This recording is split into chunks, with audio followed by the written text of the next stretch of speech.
तो देखिए, शुभ समाचारों की शुरुआत करेंगे उससे पहले आपको दिखा देते हैं आज की वो 6 खबरें जो आज के दिन भर सुर्खियों में रहने वाली है। आज देखिए, सुप्रीम कोर्ट में शिंदे और उद्धव गुट की ओर से शिवसेना की दावेदारी पर सुनवाई होने जा रही है। उससे पहले दोनों गुटों के बीच जुबानी जंग बहुत तेज है, तल्ख है। आज सबकी नजरें संसद पर भी रहने जा रही है, जहां महंगाई पर हंगामे का आसार हैं। पूरा ऐसा माहौल बना हुआ, विपक्ष महंगाई को लेकर सरकार को घेरने की जुगत में लगातार है। कल भी आपने तस्वीरें देखी थी। जाहिर सी बात है, विपक्ष और सरकार के बीच खींचतान आज दोनों सदनों में नजर आ सकती है। कोरोना के विरुद्ध भारत का टीकाकरण भी दुनिया में एक दर्जे का विषय बना हुआ है, क्योंकि 200 करोड़ डोज देकर भारत ने कीर्तिमान अपने नाम हासिल कर लिया। भारत की इस उपलब्धि की बिल गेट्स ने भी खुले तौर पर तारीफ की है।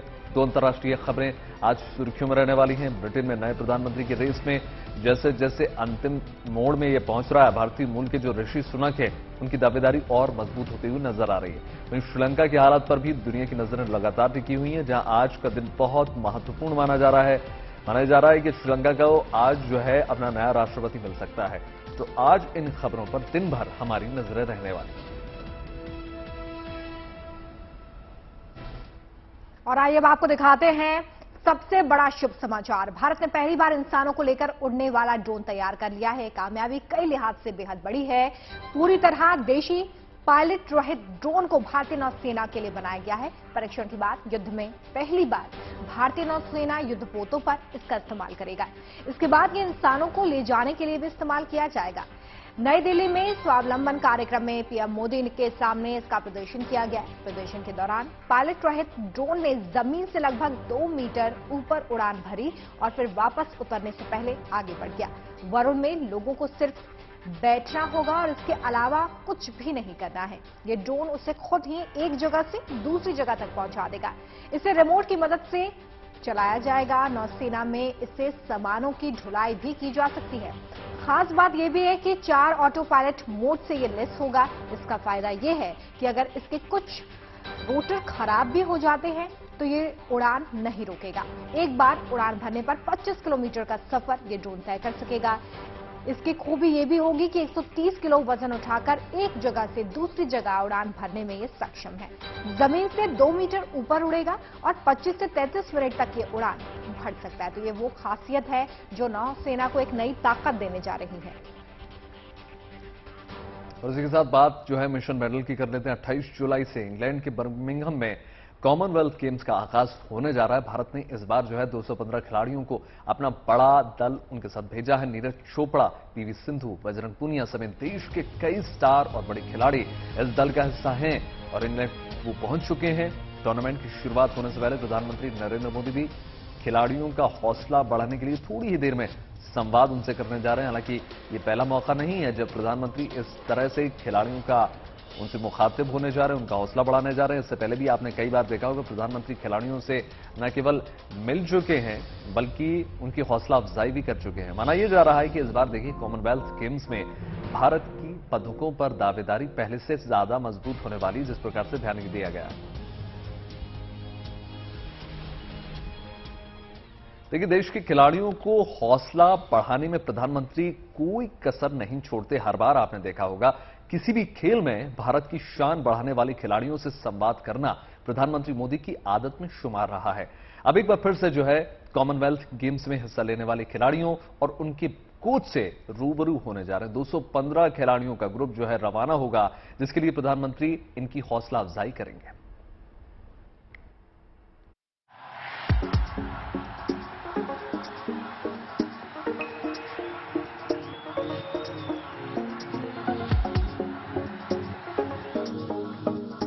कॉमनवेल्थ गेम्स में हिस्सा लेने और अपना दमखम दिखाने के लिए भारत के 215 खिलाड़ी पूरी तरह तैयार हैं। इंग्लैंड रवाना होने से पहले प्रधानमंत्री मोदी भारतीय खिलाड़ियों से आज संवाद करने वाले हैं। खेल और खिलाड़ियों के प्रति हमेशा से काफी संजीदा रहने वाले प्रधानमंत्री मोदी समय समय पर खिलाड़ियों से बात करते रहते हैं। कामयाबी पर सम्मान किया है तो नाकामी पर एक गार्डियन की तरह हौसला अफजाई की है। टोक्यो ओलंपिक में शानदार प्रदर्शन के बाद प्रधानमंत्री मोदी ने खिलाड़ियों के सम्मान में एक शानदार कार्यक्रम भी रखा था।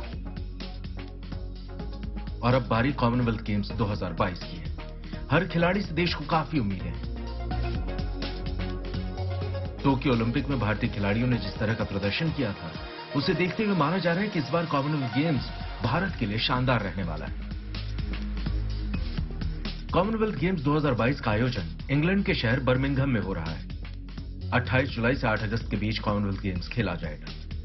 भारत की तरफ से कोच, खिलाड़ी और स्टाफ मिलाकर 322 लोगों का बड़ा दल जा रहा है, जिसमें 215 एथलीट हैं। 19 खेलों में 283 मेडल इवेंट है। इस बार राष्ट्रमंडल खेलों में 72 देश हिस्सा ले रहे हैं। इस बार के कॉमनवेल्थ गेम्स में खास बात यह है कि 24 साल के बड़े अंतराल के बाद क्रिकेट की एंट्री हो रही है। पहली बार कॉमनवेल्थ गेम्स में महिलाओं के लिए क्रिकेट प्रतियोगिता का आयोजन होगा। T20 फॉर्मेट में ये मैच खेले जाएंगे। इससे पहले साल 1998 में पुरुष क्रिकेट टीम को कॉमनवेल्थ गेम्स में खेलने का मौका मिला था। 50 ओवर के फॉर्मेट में दक्षिण अफ्रीका ने गोल्ड मेडल जीता था। प्रधानमंत्री मोदी के साथ वीडियो कॉन्फ्रेंस के माध्यम से होने वाले इस संवाद में क्रिकेट टीम के खिलाड़ियों के साथ साथ हॉकी टीम के खिलाड़ी भी होंगे। साथ ही नीरज चोपड़ा, मीराबाई चानू, लवलीना बोरगोहाई, पीवी सिंधु, साक्षी मलिक, बजरंग पुनिया, निखत जरीन जैसे स्टार खिलाड़ी से भी प्रधानमंत्री बात करेंगे। खिलाड़ियों के साथ उनके कोच भी इस मुलाकात का हिस्सा होंगे। फिर एक बार बहुत बहुत शुभकामनाएं आपको। Bureau report, good news today. और आइए अब आपकी मुलाकात करवाते हैं पंजाब के उस छोरे से जिसके हुनर का डंका अमेरिका तक बज रहा है। जालंधर के तेजविंदर सिंह ने बास्केटबॉल की प्रतिष्ठित लीग NBA में क्वालिफाई किया है। इस लीग में खेलने दुनिया के हर बास्केटबॉल प्लेयर का सपना होता है।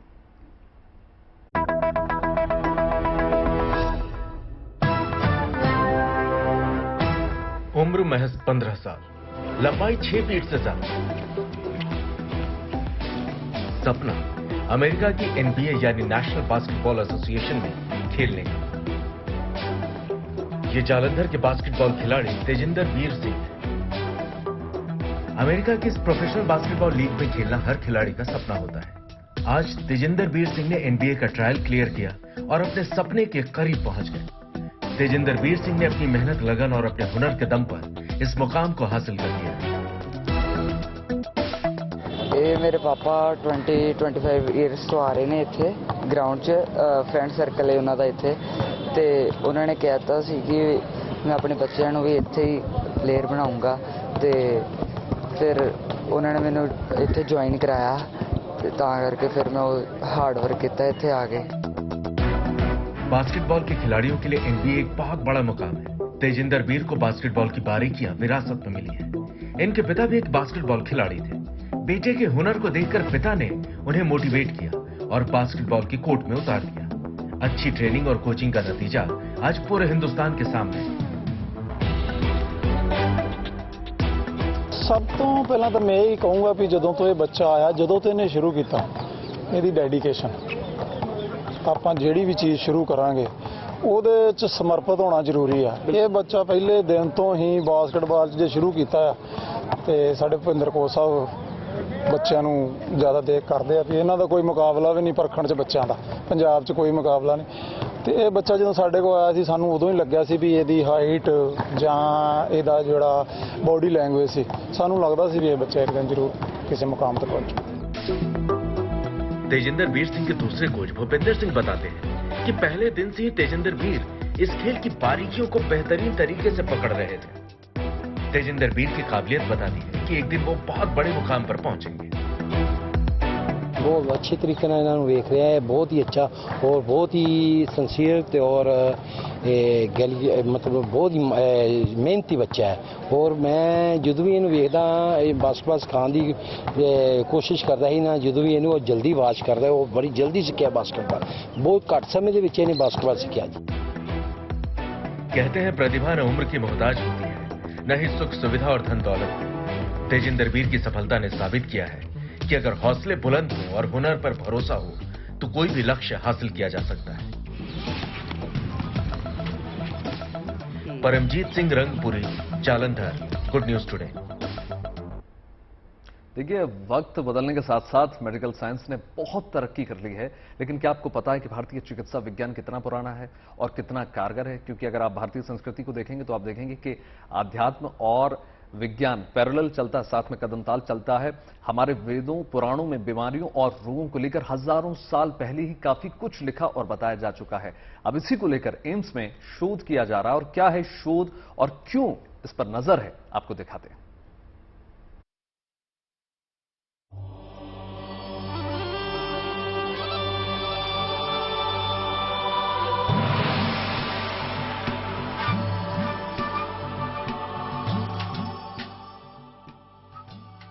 पुराना दौर रहा हो या नया जमाना, नए नए आविष्कारों में हिंदुस्तानियों का कोई तोड़ नहीं रहा है।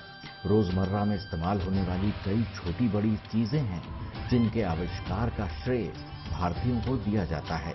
ये अलग बात है कि इनमें से कई के बारे में लोग नहीं जानते।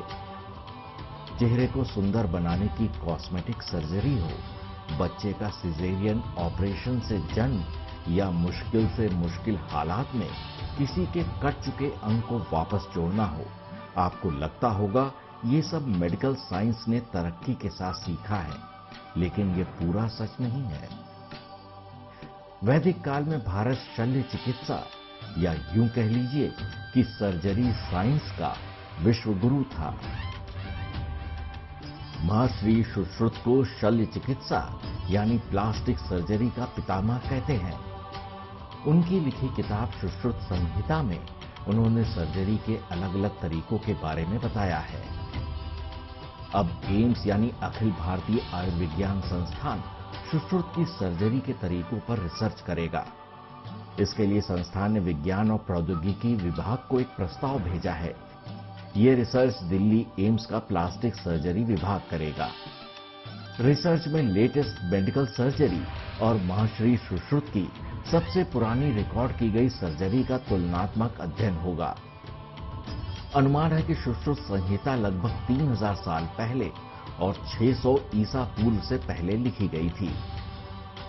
ग्रीस और अमेरिका जैसे देश अभी प्लास्टिक सर्जरी से लेकर मेडिकल साइंस की लगभग हर नई टेक्नोलॉजी को अपना बताकर दूसरों को सिखा रहे हैं, लेकिन भारत अब 600 ईसा पूर्व के एनसाइक्लोपीडिया और मेडिकल साइंस की सबसे मुश्किल टेक्निक के जनक से दुनिया को मिलवाना चाहता है, क्योंकि सुश्रुत संहिता के मुताबिक सर्जरी के लिए सुश्रुत 125 तरह के उपकरणों का प्रयोग करते थे। सुश्रुत ने 300 प्रकार की ऑपरेशन प्रक्रियाओं की खोज की थी। सुश्रुत ने कॉस्मेटिक सर्जरी में विशेष निपुणता हासिल की थी। सुश्रुत आंख की भी सर्जरी करते थे। सुश्रुत संहिता में 184 अध्याय हैं, जिनमें 1120 बीमारियों के लक्षण और उनकी सर्जरी का जिक्र है। संहिता में सर्जरी के लिए उपयोग में आने वाले 700 तरह के पौधों की पहचान और गुणों का भी जिक्र है। इसमें 12 प्रकार की टूटी हुई हड्डियों के फ्रैक्चर और 7 प्रकार की हड्डियों और जोड़ों की डिसलोकेशन का भी वर्णन है। स्ट्रक्चर, बॉडी थेरेपी, बाल रोग, स्त्री रोग, मनोरोग जैसे विषयों पर विस्तार से अपनी किताब में जानकारी दी है। आयुर्वेदिक एक्सपर्ट्स का एक ग्रुप मानता है कि दुनिया की पहली प्लास्टिक सर्जरी काशी में लगभग 2500 साल पहले महर्षि सुश्रुत द्वारा की गई थी। अब एम्स अपनी इस रिसर्च के जरिए वर्षों पुरानी वैदिक विद्या और आधुनिक विज्ञान का मिलन कराना चाहता है। Bureau report, good news today. और अब बात कांवड़ यात्रा की, जिसे लेकर कांवड़ियों का जोश देखते ही बन रहा है।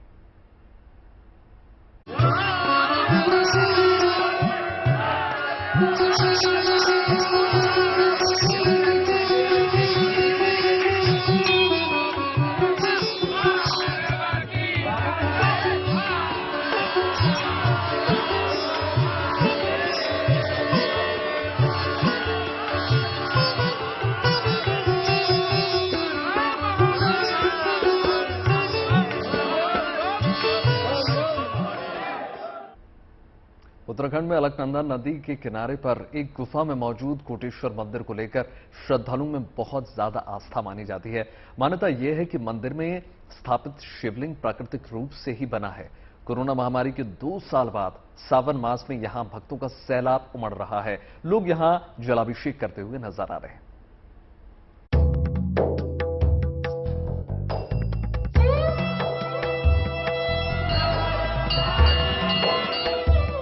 शिव भक्तों की ये लंबी कतार कोटेश्वर महादेव मंदिर की है। सावन के महीने में यहाँ श्रद्धालुओं का तांता लग जाता है। देश के कोने कोने से लोग यहाँ जलाभिषेक के लिए आते हैं।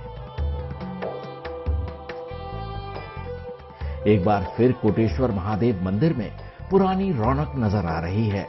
कोरोना की बंदिशें खत्म होने के बाद काफी संख्या में श्रद्धालु यहां पहुंच रहे हैं। इस मंदिर का इतिहास हजारों साल पुराना है। शिव का ये मंदिर पहाड़ों के बीच अलकनंदा नदी के किनारे पर एक गुफा में है। मान्यता है कि मंदिर में स्थापित शिवलिंग प्राकृतिक रूप से ही बना है और प्राचीन समय में भगवान शिव केदारनाथ जाते समय इस गुफा में ठहरे थे। भगवान भोलेनाथ जी के दरबार में पहुंचा है, सब लोग जलाभिषेक कर रहे हैं। श्रावण मास का पुण्य बहुत बड़ा है। कहते हैं कि प्रत्येक व्यक्ति को श्रावण में 1 कोटि शिवलिंगों का पूजन करना चाहिए और भगवान कोटेश्वर महादेव में कोटि शिवलिंगों की मान्यता है। कोटेश्वर महादेव में पहुंच करके लोग करोड़ों शिवलिंगों का पूजन का पुण्य लाभ अर्जित करते हैं। कोटेश्वर महादेव मंदिर उत्तराखंड के रुद्रप्रयाग शहर से लगभग 3 किलोमीटर दूर है। 4 धाम की यात्रा पर जाते समय भक्त इस मंदिर में आकर दर्शन जरूर करते हैं। मंदिर के आसपास का प्राकृतिक वातावरण यहां आने वाले श्रद्धालुओं को काफी पसंद आता है। भक्तों का मानना है कि यहां भगवान शिव कण कण में विराजमान हैं। मंदिर के आसपास देवी पार्वती, गणेश जी और हनुमान जी के साथ ही दूसरे देवी देवताओं की मूर्तियां भी हैं। कहते हैं कि यहाँ सच्चे मन से शिव की आराधना करने पर हर किसी की मनोकामना पूरी होती है। हमारे उत्तराखंड गढ़वाल की एक मान्यता है कि जिसके संतान होने में अड़चन आती है, जिनके संतान नहीं होती है, जिनका जो है कई प्रकार से कष्ट होता है संतान के प्रति, तो संतान की प्राप्ति के लिए यहाँ पे जो है लोग अधिक से अधिक लोग आते हैं संतान की प्राप्ति के लिए। और ये प्रत्यक्ष देखा हमने कि लगभग 99% लोगों को सफलता प्राप्त होती है यहाँ पे आकर के, कोई दिक्कत नहीं है। इसमें संदेह नहीं है कि भगवान शंकर जो है औढ़र वरदानी है।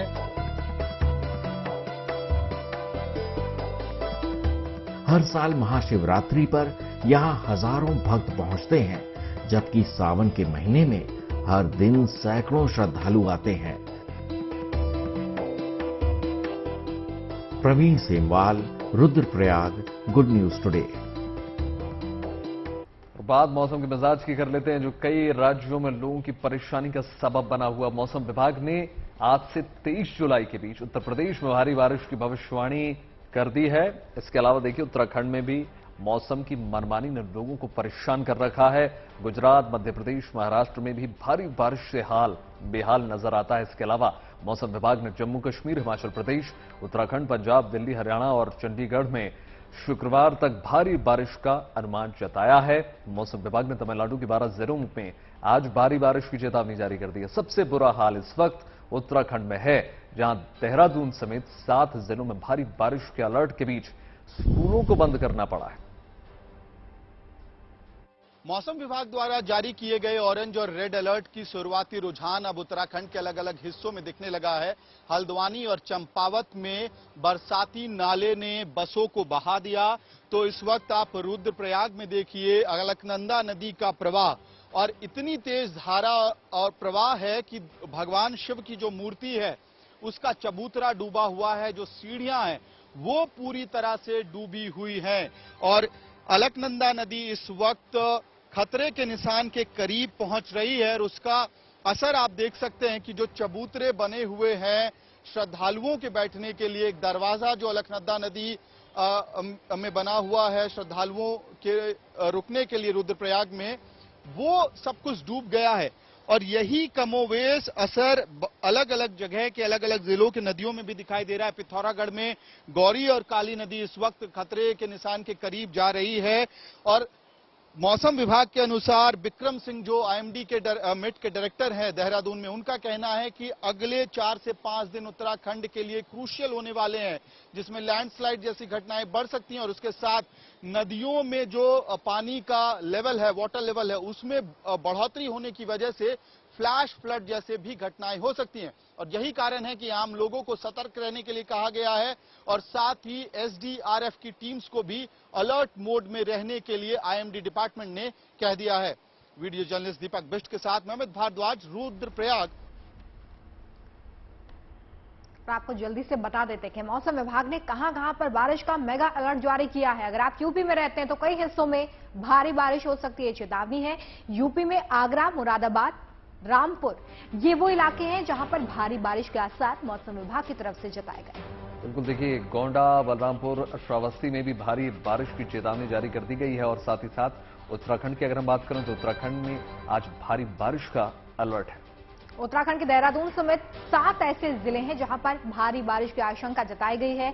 कल से उत्तराखंड में भारी बारिश के बाद कई इलाकों में लैंडस्लाइड की खबरें भी सामने आई हैं, तो ऐसी जगहों पर जाने से इस वक्त बचिए। बिल्कुल, भारी बारिश की आशंका के चलते देखिए उत्तराखंड में स्कूलों को भी बंद कर दिया गया है। देखिए कितना विकराल मौसम है वहां। तमिलनाडु के 12 जिलों में आज भारी बारिश की चेतावनी जारी कर दी गई है। तमिलनाडु के नीलगिरी, कृष्णागिरी में भारी बारिश की चेतावनी। चलिए, तो देखिए ये वो इलाके हैं जहां पर भारी बारिश का अनुमान जताया गया है। लेकिन अगर आप दिल्ली में रहते हैं या यूपी, नोएडा की अगर बात की जाए तो यहां पे मुझे लगता है वैभव अभी थोड़ा सा और इंतजार हमें करना होगा, क्योंकि 23 जुलाई से अनुमान जताया गया है कि यूपी के कई ऐसे जिले हैं जहां पर भारी बारिश हो सकती है। इस वक्त उमस भरी गर्मी और रियल फील भी बहुत ज्यादा है टेम्परेचर का। बिल्कुल रोमित, और देखिए अगर आप मध्य प्रदेश की बात करेंगे, महाराष्ट्र की बात करेंगे, उत्तराखंड की बात करेंगे, ये वो राज्य हैं जहां बारिश की मार पड़ रही है। तो आप सावधान रहें, सचेत रहें, सुरक्षित रहें, यही आपसे अपील है। बारिश से मुश्किलों की तो बात हमने कर ली है, लेकिन अब आपको दिखाते हैं भारी बारिश के चलते खुशियों वाली एक तस्वीर, जिसमें लोगों के चेहरे पर चिंता की लकीरों की जगह मुस्कान की रेखा खींच दी गई है। पहली नजर में ये मंजर फिल्मी लगता है। उफनती लहरों का सबब थोड़ा डराता भी है, लेकिन जैसे ही इस तस्वीर के अगले हिस्से पर नजर जाती है तो समझने में देर नहीं लगती कि ये सैलाब, ये लहरें दरअसल चेहरे पर मुस्कान ला रही हैं, दिलों तक हिलोरे मार रही हैं। तस्वीरें राजस्थान में बूंदी के बरधा डैम की हैं, जहां अच्छी बारिश के चलते डैम ओवरफ्लो हो चुका है। पानी के स्वरूप का दीदार करने के लिए दूर दूर से लोग आ रहे हैं। इन लोगों का मानना है कि यहाँ बारिश के दिनों में नजारा गोवा के जैसा हो जाता है। उत्साह में लोग इसे मिनी गोवा बुलाते हैं। किसी टूरिस्ट स्पॉट में बदल चुके इस इलाके में पानी का एक खूबसूरत अंदाज लोगों को खूब लुभाता है।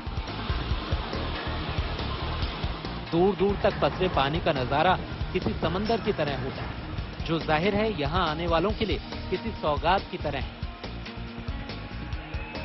हालांकि सबसे ज्यादा लोग एनीकट की दीवार से गिरने वाले पानी का लुत्फ उठाते नजारे को देखने आते हैं।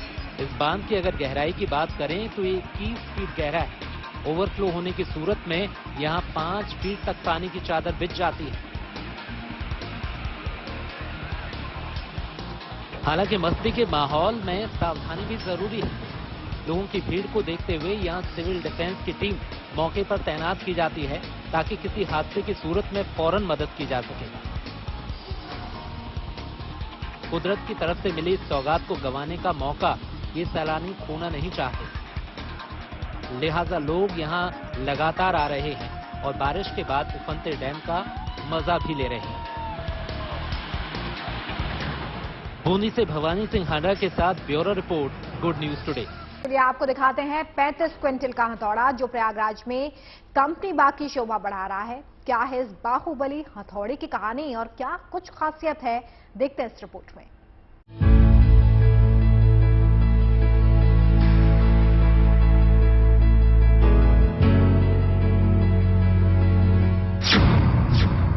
वजन 3500 किलोग्राम, लंबाई 21 फीट,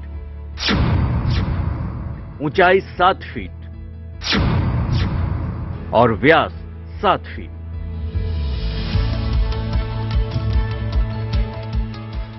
ये बाहुबली हथौड़ा प्रयागराज के कंपनी बाग में रखा है। अपने आप में एकदम अलग, बिल्कुल अनोखे और विशालकाय हथौड़े के बारे में आपको आगे और जानकारी दें, उससे पहले इसे बनाने वाले उधम सिंह पटेल के बारे में और उनके अनोखे आइडिया के बारे में जान लीजिए।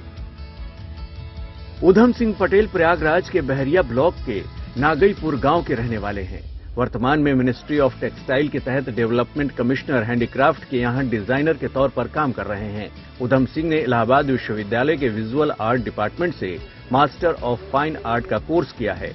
विश्वविद्यालय में पढ़ाई के दौरान 2014 में project power of youth theme पर काम करना शुरू किया।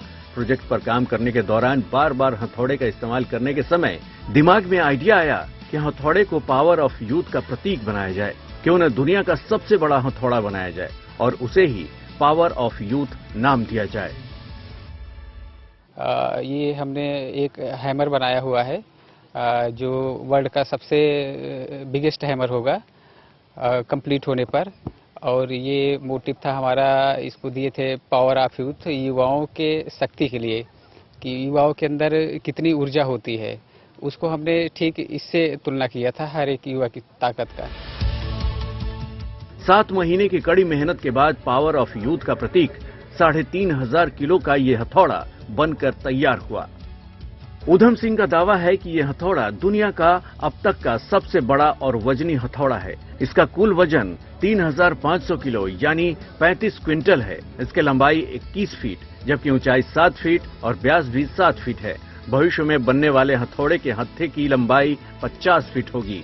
इस बाहुबली हथौड़े को बनाने के लिए उधम सिंह को PMJY के तहत 4 लाख रुपए लोन लेना पड़ा था। इसे बनाने के लिए कोबाल्ट, हार्डनर, रेनिन, ग्लास मैट, सनराइज पाउडर जैसे मटेरियल का प्रयोग किया गया। इससे फाइबर तैयार हुआ जिसे लोहे की जाली के ऊपर बनाया गया। ये लगभग 6 से 7 महीने में हमने टाइम टू टाइम पढ़ने के दौरान बनाया था। जब टाइम मिलता था तो इस पे हम काम करते थे और उस समय लगभग इसमें हम 4 से 4.5 लाख रुपया खर्च किए थे, जिसमें से कुछ बैंक से फाइनेंस कराए हुए थे, उसको हमने इन्वेस्ट किया इसमें। यह हथौड़ा 2014 में ही बनकर तैयार हो गया था। इलाहाबाद विश्वविद्यालय के विजुअल आर्ट डिपार्टमेंट के बाहर ही ये हथौड़ा रखा हुआ था।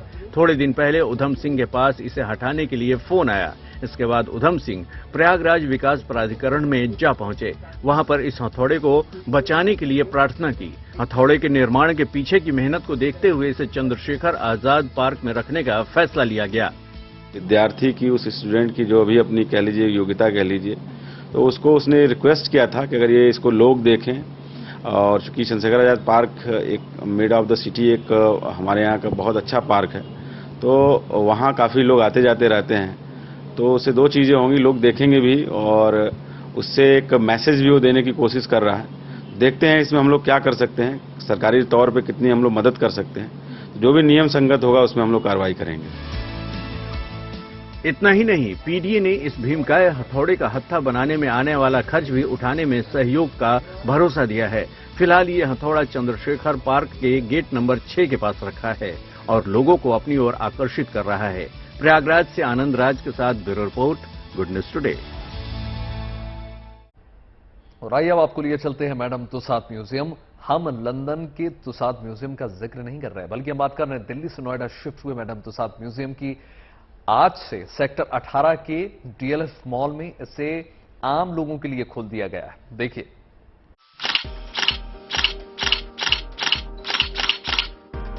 ये मोम से बने पुतलों की दुनिया है, जहां प्रधानमंत्री नरेंद्र मोदी से लेकर खेल और फिल्मी दुनिया के जाने माने चेहरों से रूबरू हो पाएंगे। चाहे सलमान खान हो, अनिल कपूर हो, सरदार पटेल हो, महात्मा गांधी हो, मैरी कॉम हो या सचिन तेंदुलकर, इन सभी का दीदार कर पाएंगे आप और इनके पुतलों के साथ सेल्फी भी ले सकेंगे। ये म्यूजियम कोई आम म्यूजियम नहीं है, बल्कि दुनिया भर में मोम के पुतलों के लिए मशहूर मैडम तुसाद म्यूजियम है।